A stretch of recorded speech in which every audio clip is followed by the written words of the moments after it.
So we've made this special show, and I'd like to answer as many questions as possible on the topic from our viewers.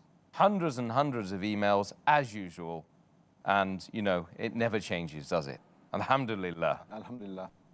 The first couple of questions from our viewers, again. Question number one. Is the Taraweeh prayer a sunnah or is it a fard? Can a person miss it? As far as the question is concerned, that is Taraweeh or is Qiyamul Layl during Ramadan, is it fard or is it a sunnah?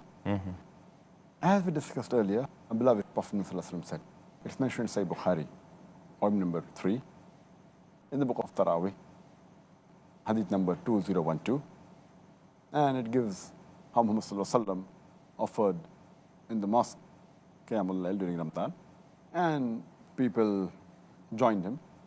The next day the news spread, and when he came the next day the full mosque was filled. The third day it was overflowing, and fourth day, purposely, though the mosque was overflowing, he did not come out for Qiyamul Layl, for the Taraweeh, which people call. And when he came for the Fajr Salah, he said, not that he did not know that people were waiting for me, but I purposely didn't come because I didn't want offering the Qiyamul Layl in Ramadan is a fard. So from this hadith we come to know that it is not a fard. But the other hadith of Sahih Bukhari, volume number 3, book of Taraweeh, hadith number 2009, the beloved Prophet said that anyone who offers the night prayer in Ramadan with the belief and seeking Allah's reward, all his past sins will be forgiven. So based on this, we come to know, though it's not a fard, it's a very important sunnah. It's sunnat-e muakkadah. That means a very highly recommended sunnah of the Prophet. Though it's not a fard, it's sunnat-e muakkadah, very highly recommended sunnah. And no Muslim should miss it unless he really has a valid reason. He should, as far as possible, offer it and seek Allah's reward, so all his sins will be forgiven. Jazakallah khair. Next question from our viewer.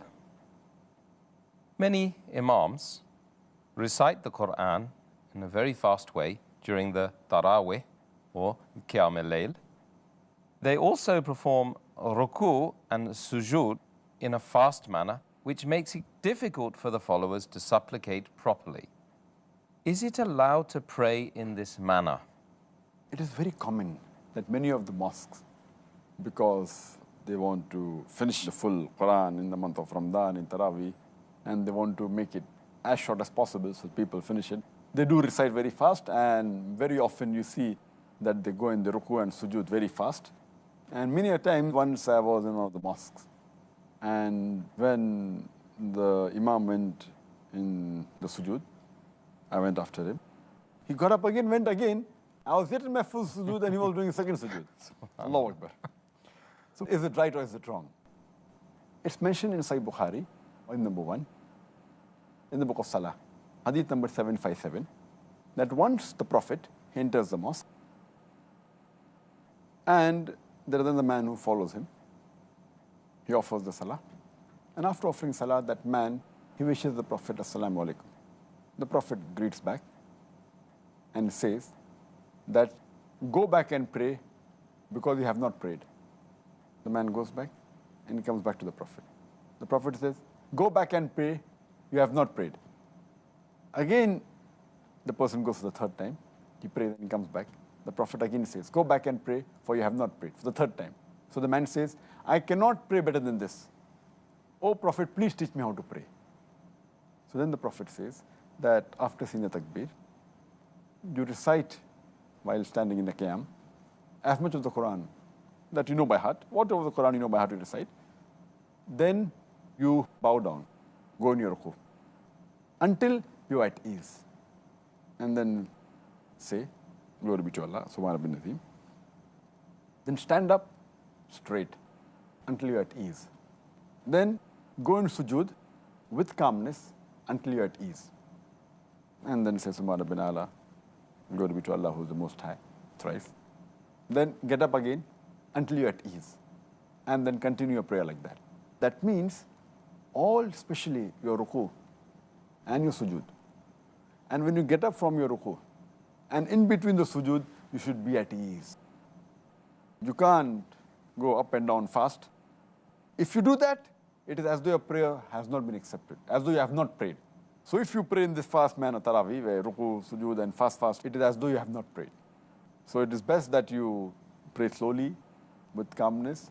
And if you really feel that you can't offer 20, then offer 8 rakat, but with peace, with ease, and with calmness. The best is that with peace, ease, and calmness, and long. Taraweeh should be long. It should not be having competition with the other mosques, which we have many times. When the many mosques, they compete, who is going to finish the Taraweeh faster? Yes, that's very unfortunate, but it's true. Well, next question is it compulsory that the Imam should recite the complete Quran in the nights of Ramadan in Taraweeh? Is it necessary that the followers should listen to the whole of the Quran in Taraweeh? So 2 parts to the question. There is no hadith in which the Prophet has mentioned or in Sahaba that it is compulsory to recite the full Quran. It is preferable. It is mustahab.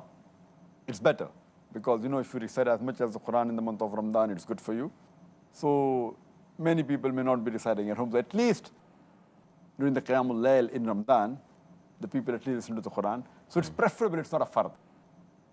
But naturally, if it's recited in the Qiyamul Layl, it's obligatory for the muqtadi, for the people praying behind to listen. But it's not a fard that you should recite the full Quran. But most of the mosques, majority of the mosques, complete the Quran because it's good, mashallah. There are some mosques which I know that it becomes difficult for people to listen because, if you have to recite the full Quran, the full month of Ramadan, it is about 1 juz a day, somewhere close to that. And it becomes difficult. So there are some mosques which pray half juz on average. So they finish half the Quran in the full month of Ramadan. Next Ramadan, they finish the next half. All is acceptable, but it's preferable to finish the full Quran, unless you know that there are small children and they cannot offer. So 1 or 2 mosques have it, alhamdulillah, no problem. But preferable to finish the full Quran, but it's not compulsory. Next question. Where should a woman pray Taraweeh? I think we've partly answered this question. At home or in the masjid? If she prays at home, can she lead the congregation or a congregation of women? It's mentioned in Sahih Targhib, hadith number 336, where the beloved Prophet said that the best mosque for a woman is her innermost room, her innermost chamber. And the best place for a woman to pray is her inner room. That's the best. And in another hadith of Musnad Ahmad, volume number 6, hadith number 27202, which also mentioned in Sahih Targhib, hadith number 335, once a lady asked the Prophet, I would love to pray with you, the lady said. And the Prophet replied, I know you'd love to pray with me, but your prayer in your inner room would be better than praying in your house. The prayer in your house would be better than praying in the courtyard. Your praying in your courtyard would be better than praying in the mosque where you live, where around your people. Your praying in the mosque where you live, around your people, is better than praying in my mosque. That means for a woman, the best prayer is the inner room. MashaAllah. And the way is hadith that praying in your room is better than the house better than the courtyard better than the mosque in your area, then mosque in better than the mosque of the Prophet. Though the Prophet said, it's mentioned in Sahih Muslim, volume number 2, hadith number 3210, that praying in my mosque is equivalent to 1,000 prayers. That means if you pray in the mosque of Muhammad, it's equal to praying 1,000 times in any other mosque. But this hadith is mainly referring to the men, because no two Sahih hadith can contradict. So this hadith mainly refers to the men. For the women, the best place is the house, especially her inner room.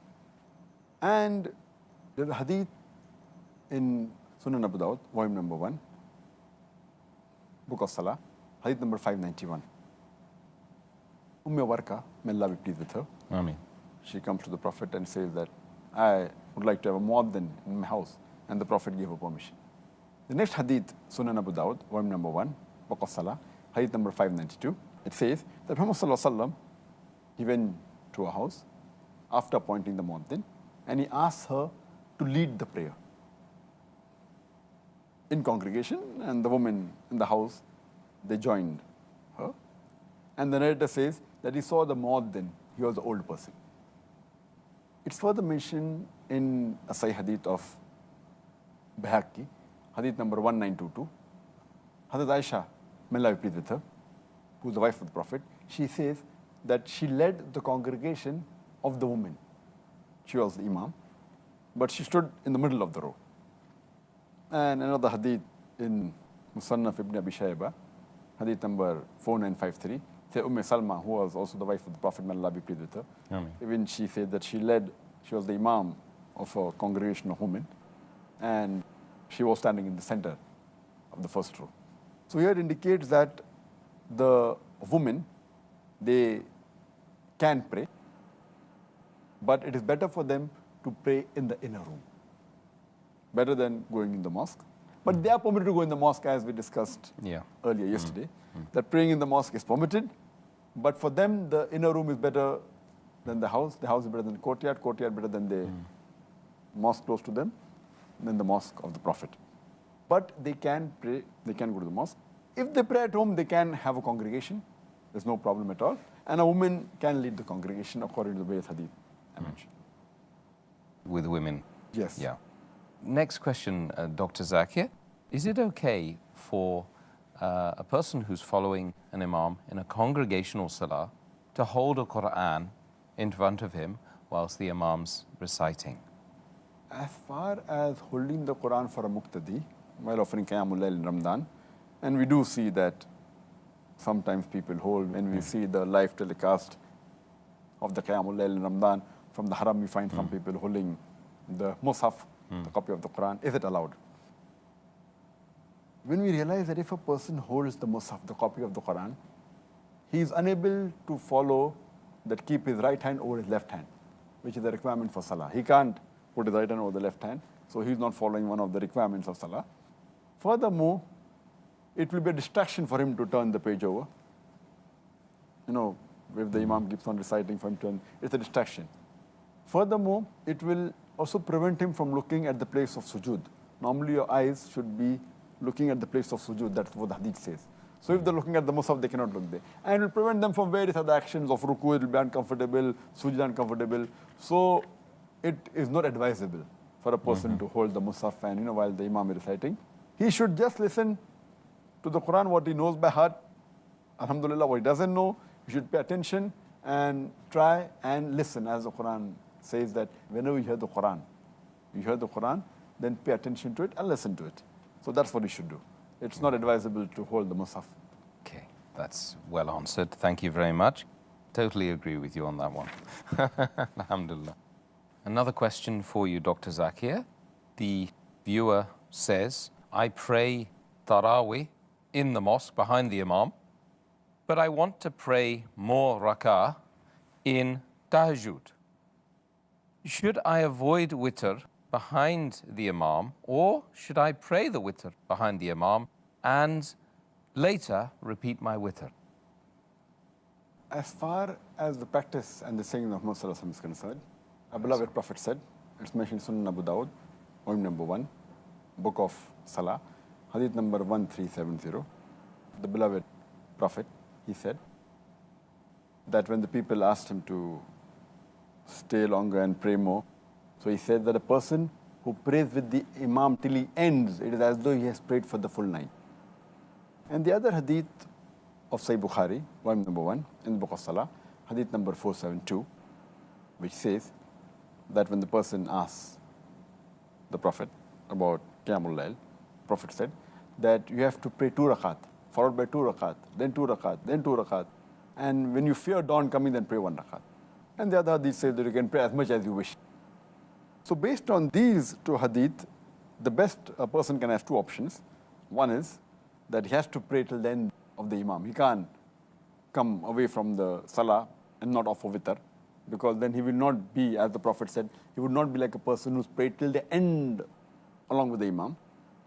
As the hadith of Abu Dawud 1370 says, that if he prays till the end along with the Imam, as though he has prayed the full night. So the best is he prays along with the Imam, also prays witr, and then afterwards, later on, if he wants to offer tahajjud, tahajjud is the same as qiyamul layl.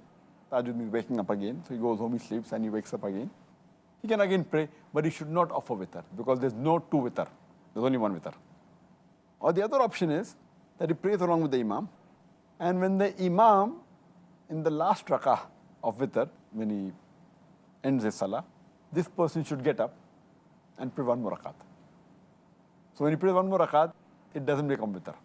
And when he goes home, prays the tahajjud, and then prays the witr. Here, he's following the hadith, he's praying till the end with the Imam.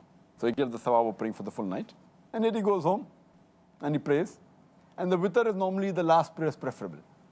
So he goes home, and he again prays the tahajjud, and after tahajjud he prays the witr. That is the second option, which is preferable, but the first is also fine. Okay, excellent. Thank you. Next question. How much Quran should one recite in each rak'ah of Taraweeh? There is no fixed rule per se. There's no limitation, but the Prophet did say that as much as you recite is better.